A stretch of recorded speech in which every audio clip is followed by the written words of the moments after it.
గతమంతా గందరగోళం. నిన్న మొన్నటి వరకు ఎవరి దారి వాళ్లదే. అపోజిషన్ సీఎంను విమర్శించినా, ప్రభుత్వాన్ని ఇరకాటంలో పెట్టినా మంత్రులు రియాక్షన్ అంతంత మాత్రంగానే ఉండేది.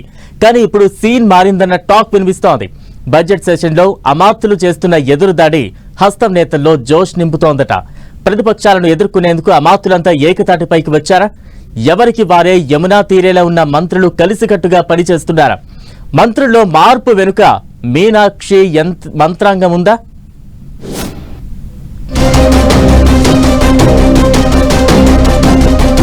తెలంగాణ మంత్రులు దూకుడు పెంచారా? అధిష్టానం దిశానిర్దేశంతో కలిసికట్టుగా మంత్రులు. ప్రభుత్వంపై ఈగ వాలనివ్వమన్నట్లుగా కామెంట్స్. తెలంగాణ కాంగ్రెస్ అంటేనే తలోదారి అనే చర్చ ఉంటుంది. కానీ హస్తం పార్టీలో సడన్ చేంజెస్ కనిపిస్తున్నాయి. నిన్న మొన్నటి వరకు ఎవరికి వారే అన్నట్లు వ్యవహరించిన మంత్రులు రూట్ మార్చినట్లు టాక్ వినిపిస్తోంది.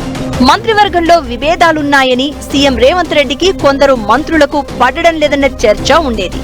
క్యాబినెట్ లో కొంతమంది మంత్రులు తనకు సహకరించడం లేదని పార్టీ అంతర్గత సమావేశాల్లో స్వయంగా రేవంత్ రెడ్డి వాపోయిన సందర్భాలు ఉన్నాయి. ఇలా మంత్రివర్గంలో గ్యాప్ అసెంబ్లీలోనూ కొట్టొచ్చినట్లు కనిపించేది. ప్రతిపక్షాలు ప్రభుత్వంపై విమర్శలు, ఆరోపణల దాడికి దిగినా మంత్రులు పెద్దగా పట్టనట్లు ఉంటూ వచ్చారు.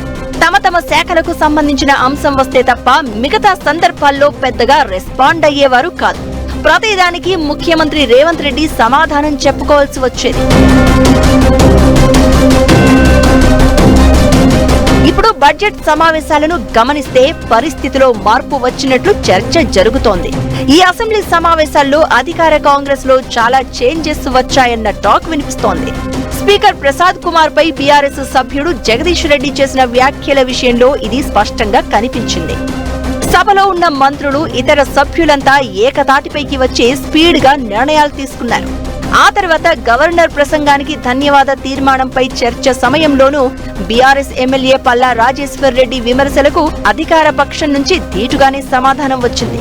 ప్రభుత్వం అభివృద్ధి కార్యక్రమాలు ఏవీ చేయడం లేదన్న బీఆర్ఎస్ విమర్శలకు డిప్యూటీ సీఎం భట్టి విక్రమార్క సుదీర్ఘంగా సమాధానమిచ్చి బీఆర్ఎస్ ను సైలెంట్ చేసే ప్రయత్నం చేశారు. ఇక మరో మంత్రి ఉత్తమ్ కుమార్ రెడ్డి కూడా బీఆర్ఎస్ విమర్శలకు ధీటుగా సమాధానం చెప్పే ప్రయత్నం చేశారు. బీసీ కుల గణనపై ప్రతిపక్షాల ఆరోపణలను తిప్పికొట్టారు. ఇక కృష్ణా జలాల వివాదంపై ప్రతిపక్షాల విమర్శలపై కూడా సీరియస్ గానే రియాక్ట్ అయ్యారు ఉత్తమ్. కృష్ణా జలాల్లో తెలంగాణకు అన్యాయం జరిగిందంటే కేసీఆర్, హరీష్ రావులే కారణమని ఆరోపించారు. పులిచింతల ప్రాజెక్టుతో తెలంగాణకు నష్టం లేదని చెప్పుకొచ్చారు ఉత్తమ్ కుమార్ రెడ్డి. 2-3 రోజులుగా అసెంబ్లీలో అధికార కాంగ్రెస్ పక్షం పైచేయి సాధించే పనిలో పడింది. అసెంబ్లీలో అధికార పార్టీ టీం వర్క్ మొదలైందన్న మాటలు వినిపిస్తున్నాయి. పార్టీలో ఇది మంచి పరిణామమని చర్చించుకుంటున్నారు నేతలు. అయితే ఇందుకు ఢిల్లీ పెద్దల డైరెక్షనే కారణమని పార్టీ వర్గాల్లో చర్చ జరుగుతోంది. అసెంబ్లీలో ముఖ్యమంత్రి, మంత్రుల మధ్య కోఆర్డినేషన్ మిస్ అవుతుందని కాంగ్రెస్ హైకమాండ్ గుర్తించిందని పార్టీ వర్గాలు చెప్తున్నాయి. దీంతో తెలంగాణ కాంగ్రెస్ వ్యవహారాల ఇన్ఛార్జ్ మీనాక్షి నటరాజన్ ఈ విషయంపై సీరియస్ గా దృష్టి పెట్టినట్టు తెలుస్తోంది. సీఎంకు, మంత్రులకు మనస్పర్ధలు, విభేదాలు ఉంటే అంతర్గతంగా మాట్లాడుకోవాలని, కానీ ప్రతిపక్షాలకు అవకాశం ఇచ్చేలా ప్రవర్తించొద్దని గట్టిగానే చెప్పినట్లు సమాచారం.